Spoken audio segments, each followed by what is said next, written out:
Esa canción es hermosa, muy bíblica, ¿cierto? Muy inspirada por el Espíritu Santo. Tú dejaste tu trono y corona por mí. Debe ser el sentido de la Navidad. Pero vamos entonces a meditar hoy acerca de el milagro supremo. ¿Saben cuál es el milagro supremo? ¿Cuál es el milagro supremo? ¿Cuál es el máximo milagro?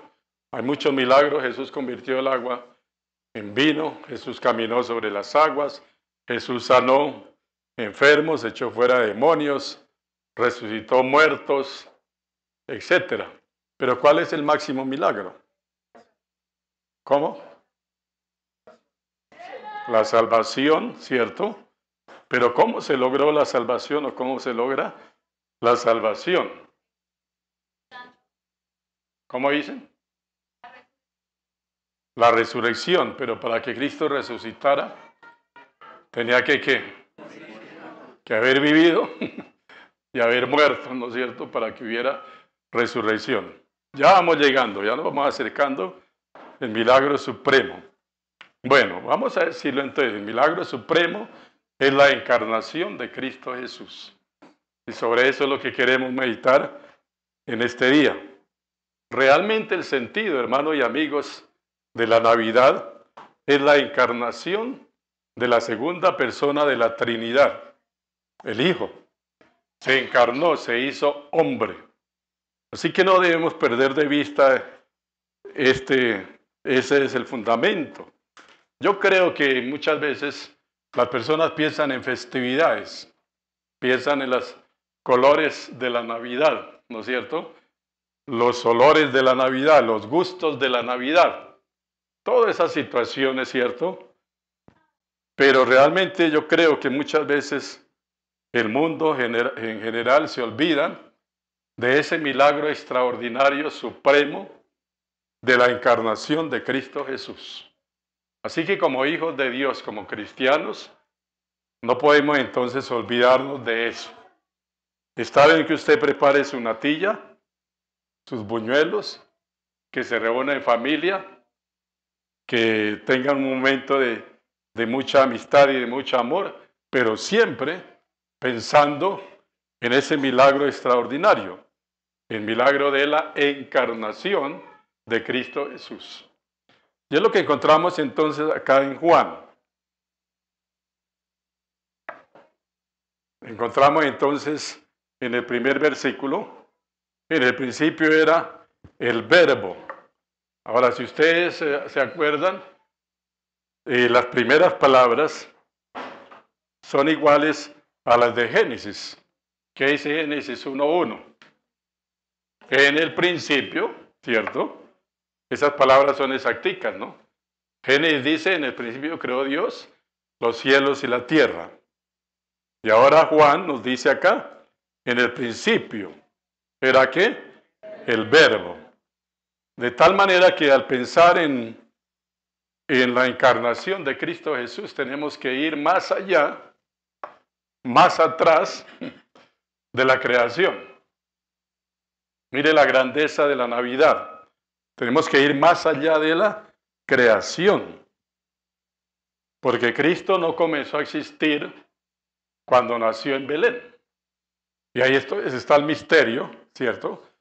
Que hoy no podemos nosotros explicarlo y nunca lo vamos a explicar, porque es un milagro, el milagro de la encarnación. Así que nos remontamos entonces a más allá de lo que dice Génesis 1:1, más allá de que en el principio creó Dios los cielos y la tierra, mucho más allá en la eternidad, si podemos decir así, en algún punto de la eternidad, ya existía Cristo. Cristo no comenzó a existir cuando nació este niño en Belén. Ya Él existía desde antes. Y ese es el gran milagro, que no lo podemos entender y usted no se va a matar la cabeza pensando o tratando de entenderlo, ¿cierto? Porque es el milagro de Dios. Pero tenemos entonces que aceptarlo por fe. Y ahí está la grandeza también de lo que significa la Navidad, el nacimiento de Cristo Jesús. Volvemos entonces a Juan. En el principio era el verbo. Si ustedes buscan en su Biblia la palabra verbo, y aquí con mayúscula, ¿no? No es verbo, pues, de los verbos común y corriente, con mayúscula. Solamente aparece en Juan, en otra carta de Juan, creo que en la primera carta de Juan, y en Apocalipsis aparece el verbo. De resto no aparece en ninguna parte de la Biblia. Y es tan vital, es tan importante esto que Juan nos está mostrando. Por eso es que Juan, ustedes leen, diferente a Mateo y Lucas, por ejemplo, que narran los hechos que sucedieron cuando Jesucristo nació. La visita de los Reyes Magos, la aparición de estos huestes de ángeles que cantaban y alababan al Señor, todo eso, el empadronamiento, el censo que se dio en aquel tiempo, nada de eso lo narra Juan, porque Juan está más interesado en lo que tiene que ver con la deidad de Cristo Jesús, con su divinidad, claro, sin desconocer entonces también su humanidad. Ese es el sentido del verbo. Ahora, verbo también significa palabra. Verbo es también palabra. Verbo también es logos. O sea que pudiéramos decir, en el principio era ¿qué? Era el logos o era la palabra. Es exactamente igual. Pero ¿por qué Juan entonces trata este tema? ¿Por qué es tan diferente a los demás? ¿Cierto? Este Juan del Evangelio es el mismo Juan de las cartas y el mismo Juan del Apocalipsis. Por eso ahí aparecen el verbo, pero en muy poquitas ocasiones como en esta. Bueno, hay que pensar entonces lo siguiente. Cuando Cristo Jesús se hace carne, ¿cierto? Y nace como un niño en Belén, había entonces dos corrientes principales, digamos así, de conceptos, no necesariamente teológicos, pero que realmente dominaban en la escena de aquel entonces. Por un lado, entonces, estaba el concepto puramente hebreo, ¿cierto? Donde la palabra de Dios era realmente Dios. Para el hebreo, decir la palabra de Dios era Dios. No es como nosotros hoy en día, ¿cierto? Que hacemos como una separación entre Dios y la palabra de Dios. Para los hebreos de aquel tiempo, especialmente para un gran filósofo e historiador hebreo que se llama Filón, tal vez ustedes lo han escuchado, Filón. Entonces, la palabra, ¿cierto? Era como la manera como Dios actuaba. No podía entonces, no se distinguía entre Dios y su actuación. Por eso entonces era similar la palabra de Dios a Dios mismo. Y por eso entonces ni siquiera mencionaban la palabra Dios. Ya ustedes lo saben, ¿cierto? Dios no se mencionaba como no se mencionaba Jehová.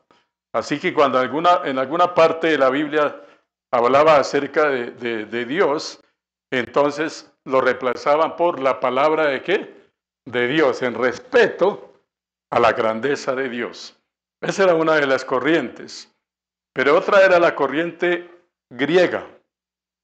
Entonces, la corriente griega, ya ustedes saben, los filósofos griegos como Platón, como Aristóteles, como Sócrates y como muchos otros, ¿cierto?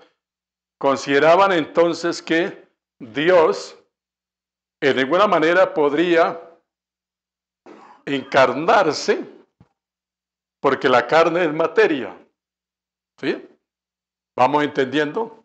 Y entonces Dios no puede entonces encarnarse, ¿cierto? Porque la materia es mala. Estoy hablando de los conceptos que estaban en aquel tiempo, el concepto filosófico del griego. ¿cierto? Entonces, para la filosofía griega, ¿sí?, había un medio por el cual Dios se comunicaba con la materia, porque ellos no podían en ninguna materia, de ninguna manera comunicarse con la materia, mucho menos nacer en forma de un niño. Y eso era entonces para los griegos el logos. No era exactamente a la palabra, era el logos. ¿Qué era el logos? El logos era el medio por el cual Dios, Dios santo, el Dios poderoso, ¿cierto?, tenía comunicación plena con la materia. Y en este caso con el ser humano, porque somos materia, ¿no es cierto? Ya vamos entendiendo un poco por qué Juan entonces está hablando de esta manera. O sea, Juan está diciendo, ahora entonces la palabra, el verbo, especialmente con relación a los hebreos, y el logos con relación a los griegos, ni siquiera es una palabra en sí, no es un medio, sino que es una persona. Y esa persona es Cristo Jesús. Y ahí comienza entonces eso que nosotros no podemos entender. ¿Cómo es que Dios, en su naturaleza divina, sin pecado, ¿cierto?, absolutamente pura, santa, cómo entonces se encarna en una naturaleza humana, que es una naturaleza pecadora, que es una naturaleza débil, caída, limitada por el espacio, por el tiempo, ¿cierto? Y ahí entonces está el misterio, el gran misterio, el poderoso misterio de la encarnación. ¿Cómo es que desde la eternidad, mucho antes de que se creara todo lo que fue creado, mucho antes de que se creara el tiempo, el espacio, todo, existía una Trinidad? Existía el Padre, el Hijo y el Espíritu Santo. Y desde ese tiempo entonces Jesús ya estaba destinado, digamos así, también voluntariamente, para tomar la forma humana, porque era la única forma en que nosotros pudiéramos realmente acercarnos a Dios. Dios entonces se hizo hombre, o más exactamente la segunda persona de la Trinidad se hizo ¿qué? Hombre, se hizo carne, ¿sí?, para que nosotros pudiéramos ser hijos de Dios. Si Cristo nos hubiera hecho carne, no hubiéramos podido nosotros ser hijos de Dios. Mire entonces el trueque, ¿no? Dios se hace carne, más exactamente la segunda persona de la Trinidad, para que nosotros pudiéramos ser hijos de ¿quién? De Dios. Eso es entonces la grandeza de la Navidad o de la Natividad o el advenimiento de Cristo Jesús. Él y el verbo, la palabra, el logos, era con Dios. ¿Y el verbo era qué? Dios. Y ahí Juan entonces coloca el fundamento, digamos, teológico, bíblico, de lo que significa entonces la venida de Cristo Jesús por primera vez. La Navidad como se conoce, o la Natividad, que Él se hace carne, se hace un niño, se hace un hombre, para que nosotros pudiéramos pertenecer como a la familia de Dios. Este era en el principio con Dios. Y luego Él comienza a hablar de que Él era el creador. Cristo, el verbo, el logos, es el creador. Por Él fueron hechas y sin Él nada de lo que ha sido hecho fue hecho. En Él estaba ¿qué? La vida. Entonces, la natividad y más bien la encarnación de Cristo Jesús, ¿qué nos trae? ¿O qué trajo al ser humano? ¿Trajo qué? Vida. ¿Qué más? Luz. Allí dice el versículo 4. En Él estaba la vida y la vida era la luz de los hombres. Luego más adelante dice que aquel verbo, el versículo 14, fue hecho carne, y habitó entre nosotros. ¿Y qué más vimos? Dice Juan, ¿por qué Juan dice que vimos? ¿Qué vio Juan? ¿Qué vio Juan? Y no solamente Juan, sino Mateo, Marcos y Lucas. ¿Qué vio Juan? Pues a Cristo. Juan vio a Jesús, caminó con Jesús, anduvo con Jesús, comió con Jesús, ¿no es cierto? Luego lo que Juan dice es muy cierto, porque es la realidad. Vimos su gloria. Así que la encarnación de Cristo Jesús trajo la gloria para él. Gloria como el unigénito del Padre. ¿Qué más trajo? Versículo, la última parte del 14. Lleno de gracia y de verdad. Gracia y verdad. Todos esos son beneficios de la encarnación, de que Cristo se hizo hombre, se hizo igual a nosotros, pero naturalmente sin pecado. Ahora fíjense acá en el versículo 14 y vamos a compararlo con el versículo 1. En el versículo 1, noten ustedes, miren en su Biblia, aparece, en el principio era, quiero que enfaticemos esto, en el principio era el verbo. Pero este principio acá, repito, no es en el momento de la creación, ¿no? Desde antes de la creación, porque Cristo fue creador. Entonces no podría estar solamente desde el momento en que se creó todo. En el principio era el verbo. ¿Qué más dice? El verbo era con Dios. Y luego dice, y el verbo era Dios. 3 veces aparece era. Era. Mucho antes de la creación, en la eternidad. Y luego ya en el 14 dice, y aquel verbo fue hecho carne. Ahí hay una gran diferencia. Una cosa es era y otra cosa fue que hecho carne. Para que fuera hecho carne, tenía que ¿qué?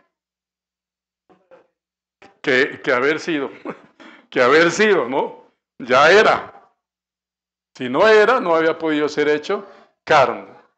Por eso entonces Jesucristo, algunos dicen, yo sé que entre el pueblo cristiano no, pero muchos dicen, o toman la Navidad como el cumpleaños de Cristo Jesús.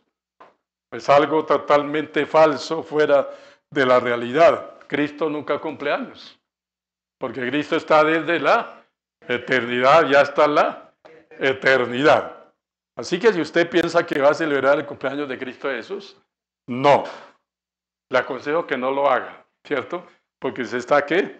Equivocado. Pero el mundo común y corriente se equivoca al tomar estas festividades en la manera que no deben de tomarse, ¿no es cierto? Cristo no va a cumplir años. ¿Cuántos años cumpliría? Estoy hablando en términos hipotéticos, no lo que es la realidad. ¿Cuántos cumpliría?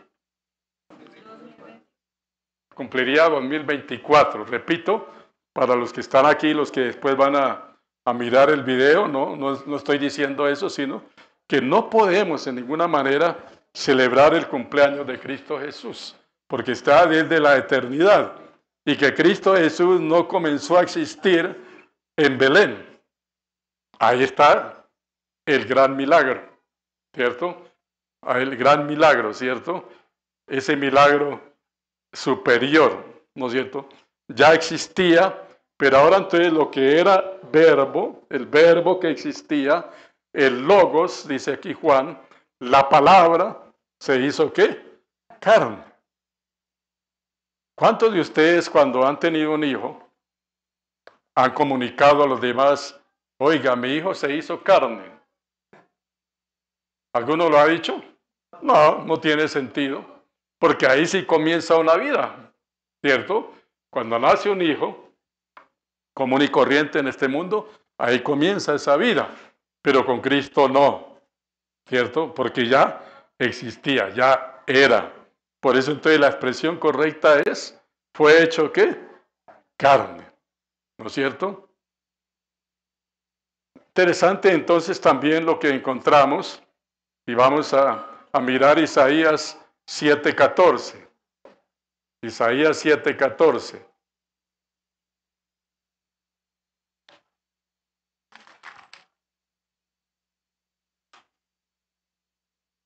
He aquí, por tanto, el Señor mismo os dará señal. He aquí que la Virgen concebirá y dará a luz un hijo, y llamará su nombre Emmanuel. Y en Mateo 1, vamos a ir a Mateo 1,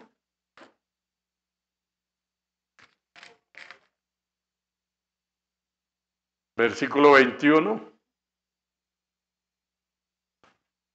al 23.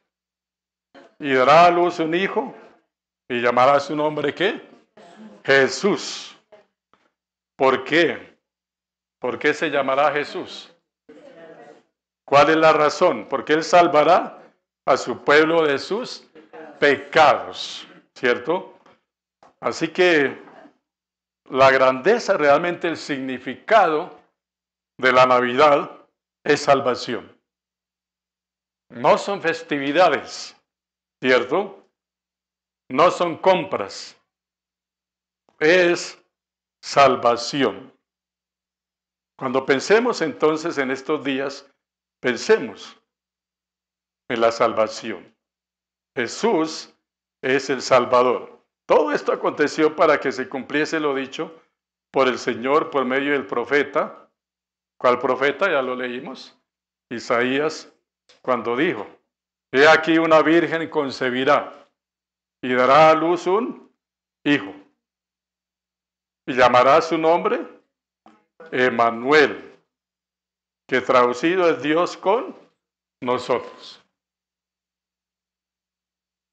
Dos nombres específicos de la encarnación de Cristo. Por un lado, Jesús, Salvador. Él salvará a su pueblo de sus pecados.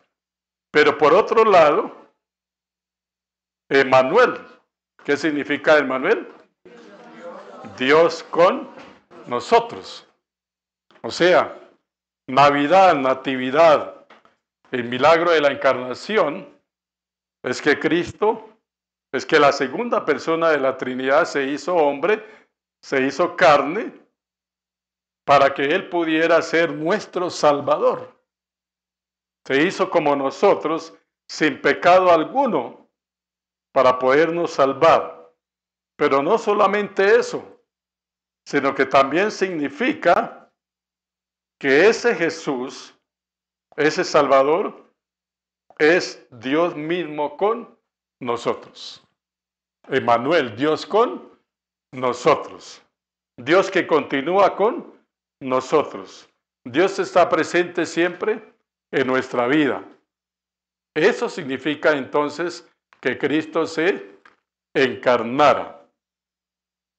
Y desde ese momento entonces nosotros entendemos el gran amor de Dios.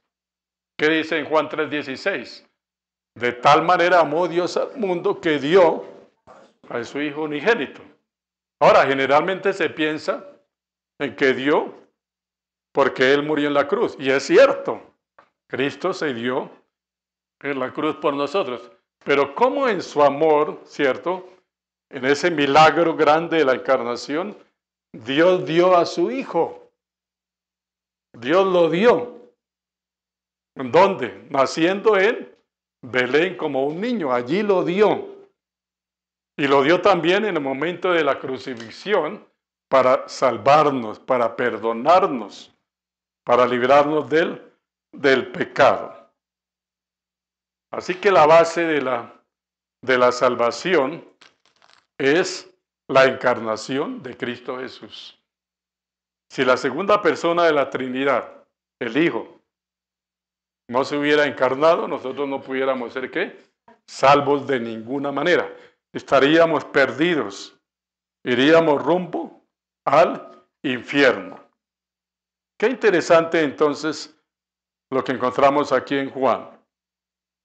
Luego dice el versículo 16, porque de su plenitud tomamos todos y gracia sobre gracia. O sea, ese verbo, esa palabra, ese logos, ¿cierto? Contiene todo lo que para nosotros, lo que nosotros necesitamos. Es la plenitud. De esa plenitud tomamos todos y gracia sobre gracia. Pues la ley por medio de Moisés fue dada, pero la gracia y la verdad vinieron por medio de Jesucristo. A Dios nadie le vio jamás. La encarnación es Dios mostrándose al ser humano. ¿Cómo se mostró? A través de Cristo Jesús. A través del Señor Jesucristo. Anduvo en esta tierra. Caminó, hizo milagros. A Dios nadie le vio jamás. El unigénito Hijo que está en el seno del Padre, Él le ha dado a conocer. Y nosotros podemos conocerle a Él. Podemos conocer a Dios solamente a través de Cristo Jesús. En el milagro de la encarnación se unen entonces dos naturalezas. Una naturaleza humana y una naturaleza ¿qué? Divina. Y es algo que nosotros no podemos entender. ¿Cómo esa naturaleza divina se une con la naturaleza ¿qué? Humana? Para bien del ser humano. Todo para bien de nosotros. Por el amor de Dios. No es que cuando Cristo nació en Belén, o más bien se hizo carne, en Belén no significa que dejó lo divino. No. Él fue y siempre es 100% divino y 100% humano. 100% divino y 100% humano. Y ese es un misterio también de la encarnación. No dejó de ser divino, pero añadió a esa naturaleza divina la naturaleza ¿qué? Humana. Significa más bien que durante su ministerio acá en la tierra, ¿cierto? Cuando él estuvo acá en la tierra, no usó tanto los atributos propios de la divinidad. Los hubiera podido utilizar. Pero ¿por qué no los utilizó? Y vamos entonces, en algunas ocasiones lo utilizó, mas no siempre. Vamos a ir a Filipenses 2, desde el 6, 2, 6, el cual siendo en forma de Dios, no estimó el ser igual a Dios como cosa a que aferrarse, sino que se despojó a sí mismo, tomando forma de siervo, hecho semejante a los hombres. Cuando habla aquí la palabra que se despojó, quiere decir que esos atributos únicos de la divinidad, ¿cierto? No fueron usados a plenitud como él hubiera podido usarlos. Naturalmente que los usó. ¿Cuándo los usó? Por ejemplo, cuando sanó enfermos. Él estaba usando el atributo divino. Cuando estaba echando fuera demonios. Cuando él decía a sí mismo que creyeran en él y que quienes creyeran en él eran como si creyeran en ¿quién? En Dios.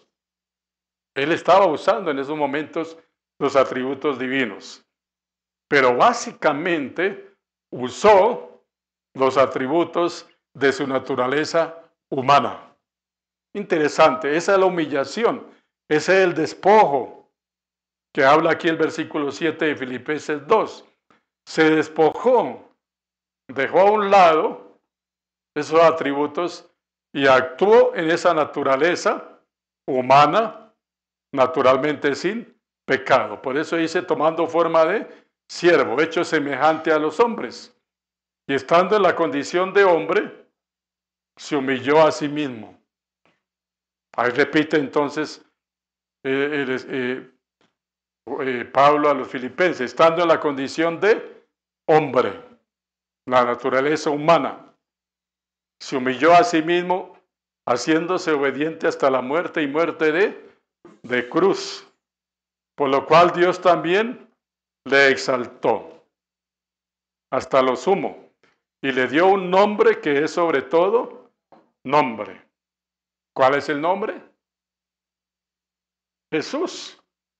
Para que en el nombre de Jesús se doble toda rodilla de los que están en los cielos y en la tierra y debajo de la tierra. Y toda lengua confiese que Jesucristo es el Señor para gloria de Dios. Eso es entonces la encarnación. Se hizo hombre, se hizo como nosotros, no usó los atributos divinos como Él los tenía, pero siguió siendo el mismo Dios, 100% divino y 100% humano. Esto es muy importante, porque algunos entonces han torcido la palabra del Señor, ¿cierto? Y han dicho, no, es que Dios no es que Cristo no es, el Señor Jesucristo no es humano. Fue un gran profeta, fue un gran líder, pero no más. Y es una gran mentira. Quienes así piensan es porque enfatizan los pasajes bíblicos donde hablan de la naturaleza humana de Cristo Jesús, pero no tienen en cuenta la naturaleza ¿qué? Divina. Eso es lo que pasa básicamente con los llamados testigos de Jehová, que quieren entonces despojar al Señor Jesucristo de su divinidad. Y está totalmente opuesto, contrario a la palabra del Señor. Volvemos entonces al capítulo de Juan, donde estamos ubicados. Aquí menciona entonces un hombre que se llama ¿quién? Un hombre enviado de Dios, el versículo 6, el cual se llamaba ¿quién? Juan, pero este Juan no es el autor del Evangelio de Juan, no se confundan. Este es otro Juan, ¿este es Juan qué? El Bautista, no es el Juan del discípulo y el escritor del Evangelio de Juan. Está haciendo referencia a Juan el Bautista. Este vino por testimonio para que diese testimonio de la luz, a fin de que todos creyesen en él, por él. No era él la luz, sino para que diese testimonio de la luz. Aquella luz verdadera venía, que alumbra a todo hombre, venía a este mundo. En el mundo estaba y el mundo por él fue hecho, ya lo dijimos. Pero el mundo no le conoció. A lo suyo vino y los suyos no le recibieron. ¿Por qué habla la Biblia de a lo suyo? Y luego los suyos. ¿Qué es lo suyo? Lo suyo es que venía a redimir, venía a salvar al ser humano de sus pecados, porque eso significa Jesús. A lo suyo vino, pero los suyos, ¿quiénes eran los suyos? El pueblo de él, el pueblo de Israel, no le recibieron. Y aquí entonces está lo importante de la Navidad y más bien de la encarnación de Cristo Jesús. Mas a todos los que le recibieron, a los que creen en su nombre, les dio potestad de ser hechos hijos de Dios. Y eso es el verdadero sentido de la Navidad. Aquellos que le recibamos, a los que creamos en su nombre, ese nombre que es Salvador, nos dio potestad o nos da potestad de ser hechos ¿qué? Hijos de Dios. Porque no todo ser humano es hijo de Dios. Todos somos criaturas de Dios. Mas no hijos de quién? De Dios. Y la pregunta es, ¿usted es hijo de Dios? Cada uno responderá allá dentro de sí mismo. ¿Es usted hijo de Dios? Y la otra pregunta sería, ¿por qué usted es hijo de Dios? Porque usted lo afirma, porque usted lo cree que es hijo de Dios. ¿Por qué será? Porque ha creído que en el nombre de Cristo Jesús. Porque ha creído en ese Señor, en ese Salvador. Porque ha creído que Él vino para salvarle, que Él nació, Él murió y resucitó para salvarle. Ha creído. Y por eso entonces usted y yo tenemos la potestad de ser hechos hijos de Dios. ¿Cuántos entonces todavía no son hijos de Dios? Yo no lo sé. Yo tal vez piense que usted es hijo de Dios y es posible que no lo sea. Y viceversa. Es posible que yo piense que usted no es hijo de Dios y de pronto sí lo sea. Mire esa situación. ¿Por qué? Porque no depende de lo que nosotros digamos, de lo que nosotros sintamos, sino lo que realmente es la obra del Espíritu Santo, los cuales no son engendrados de sangre, ni de voluntad de carne, ni de voluntad de varón, sino de Dios. Entonces la pregunta que más bien deberíamos hacer es, ¿usted ha sido engendrado por Dios? ¿Ha sido engendrado por Dios? Porque eso significa ser salvo. Ha sido engendrado no de carne, ni de voluntad de varón, sino de Dios. La encarnación entonces se hace una realidad cuando nosotros realmente creemos en el hecho mismo de que Cristo se hizo hombre, no pecó, murió en la cruz, pagando por nuestros pecados y ha perdonado nuestros pecados si nosotros le aceptamos como nuestro Señor y Salvador. No por asistir a una congregación, no por hacer algún rito religioso, no por celebraciones, sino porque realmente ese verbo, esa carne, ha hecho en nosotros entonces la obra perfecta de la salvación. Y aquel verbo fue hecho carne y habitó. Esta palabra es clave. Habitar significa que colocó su tienda, colocó su tabernáculo entre nosotros. Así como allá en el desierto, Dios colocó su tabernáculo. ¿Recuerdan? El tabernáculo de Moisés. Eso significa acá.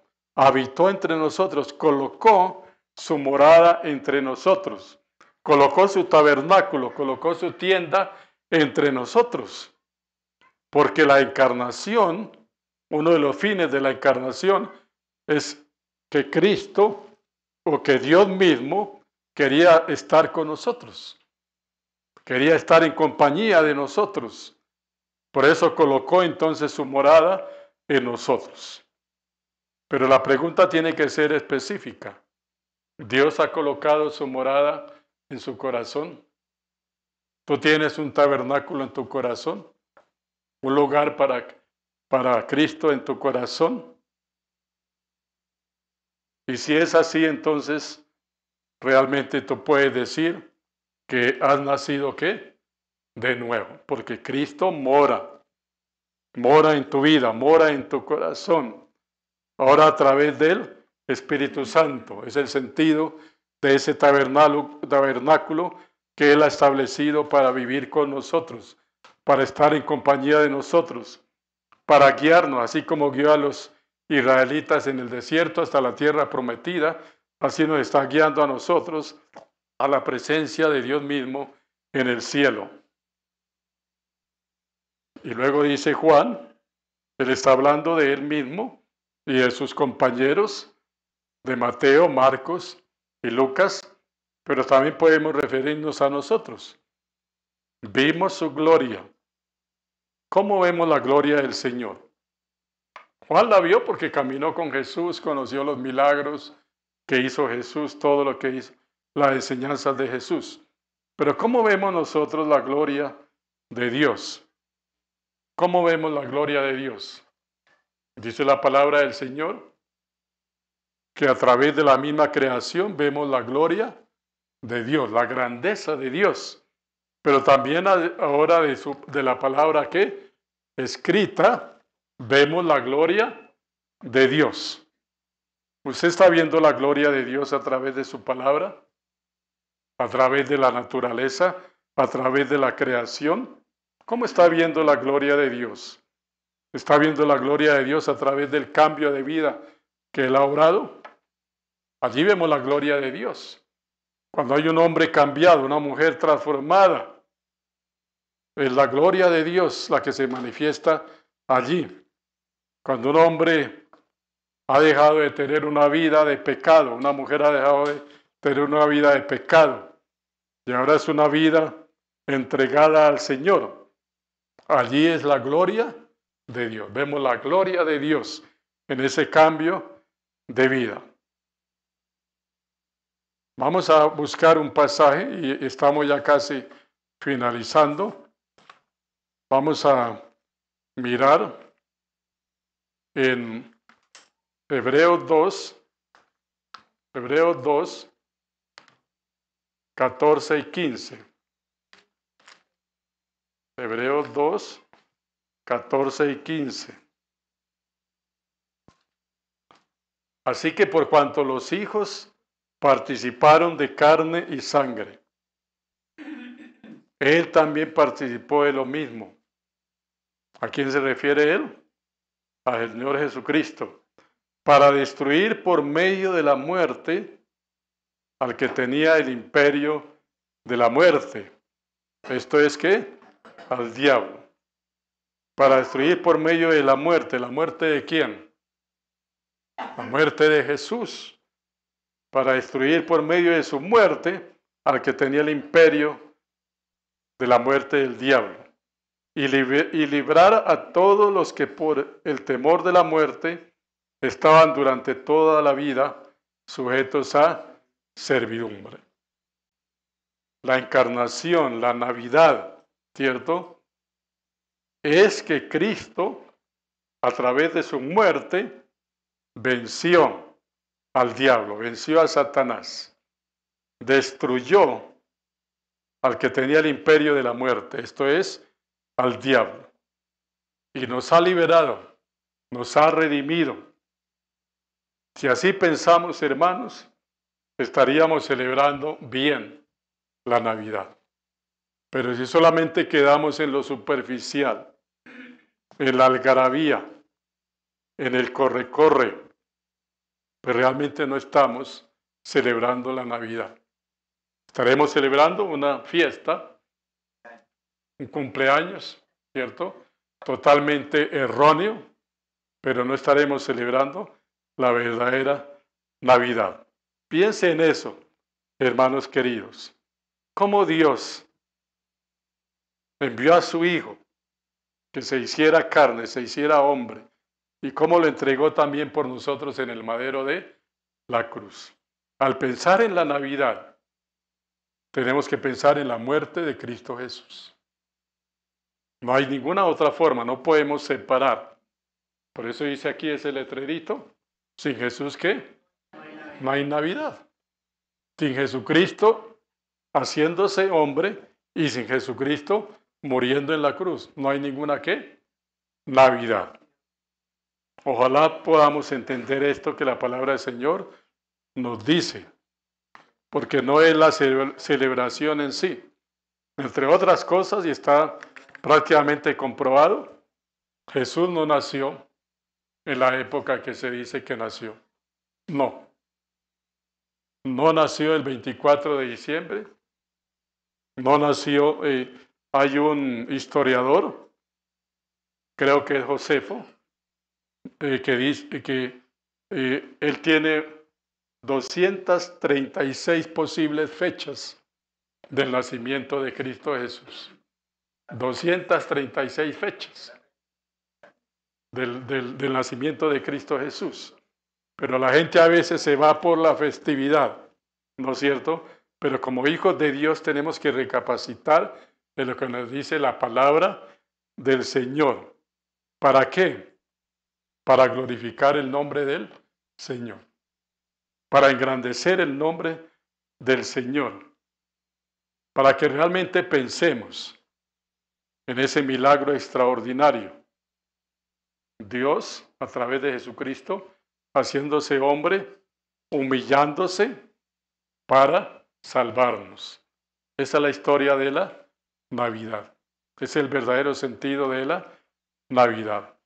Amado Señor, Padre Santo, gracias. Gracias, Señor, por esta palabra que a través del apóstol Juan nos ha enseñado el verdadero sentido de la encarnación de Cristo Jesús. El verdadero sentido de que se hiciera hombre para amarnos, para comprendernos y para entregar su vida en el madero de la cruz, pagando nuestras deudas, nuestros pecados.